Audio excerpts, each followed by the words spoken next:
What's going on, guys? Rachel West and Eduardo Encina here with you, and we're at Amalie Arena getting ready for Game 3 of the first round of the playoffs, Lightning versus the Panthers. And Ed, we've seen two totally different style games so far this series. So what do you think we're going to get here in Game 3 tonight?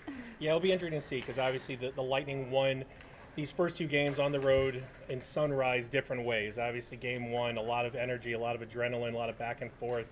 A lot of wide open hockey with a lot of penalties and 4-on-4 time, and they won that kind of shootout game, came from behind. And then in Game 2, it was a little bit different. It was getting an early lead, protecting that lead, expanding on that lead, puck possession, and playing good defense down the stretch. So I think that's probably the kind of hockey that the Lightning want to play. There's going to be a lot of energy, a lot of adrenaline.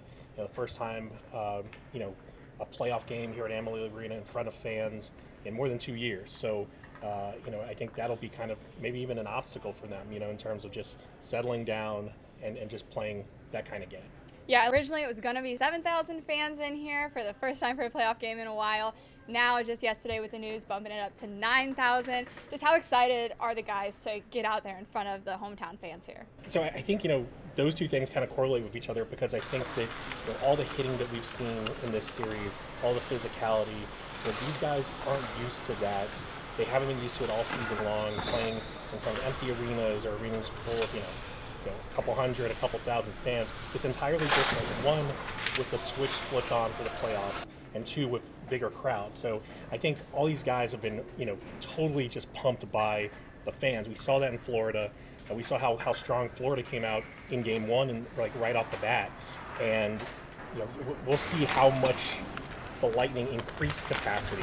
With all the protocols and the standards and the upgrades that they've made, they can actually increase it up to 11,000 if they want to. So, fans make such a difference. We know that. We've seen it.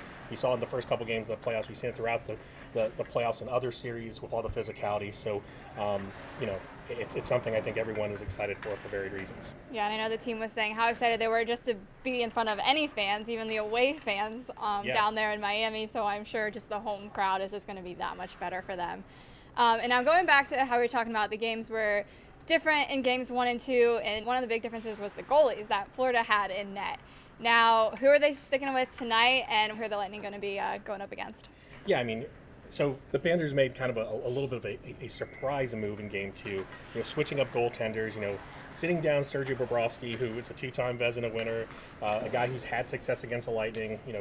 Lightning fans know who he is from, the first-round series a couple years ago that, they lost to the Columbus Blue Jackets, and they sat him in favor of Chris Driedger, who had success against the Lightning this year. He won 2 out of 3 games against them in the regular season. And Joel Quenneville, just told us a while ago that he's going to be sticking with Driedger in Game 3. He played well in that game. You got to think about obviously different games. In Game 1, Bobrovsky faced 40 shots, a lot of open ice, 4-on-4 time, power plays. He gave up 3 power play goals. So comparing the two games is a little tough. Obviously, Driedger didn't get necessarily the run support, in a 3-1 loss, but they're going to stick with him. And, again, he's had success against the Lightning. And all right, last one here for you. Over/under on the amount of chicken dances we see out of Pat Maroon tonight. Chicken dances, Pat Maroon. So he's done 1 already. So, this is going to, I think there's going to be a lot of hitting again in this game. There's going to be a lot of, just after the whistle stuff. And obviously Pat Maroon, he's a guy who knows when to turn that up a notch. And so I don't think he's going to do a chicken dance. I think he'll do, we've seen a chicken dance from him. We've seen the whole, come and get me thing when he came off a couple of nights ago. So it's going to be something different. I don't know. Maybe he'll, I don't know what he's going to do. But Pat's creative. He'll figure something out, and he'll surprise us all. So. Yes, and whatever he's doing, I know I don't want to be the one on the other end of it. So luckily, Florida gets to deal with that.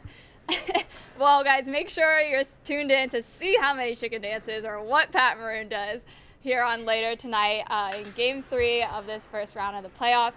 Make sure you're following along with us at Sports by Tampa Bay Times on Twitter, as well as Eduardo Encina on Twitter too. And as always, be sure you're checking out tampabay.com for your full Lightning coverage.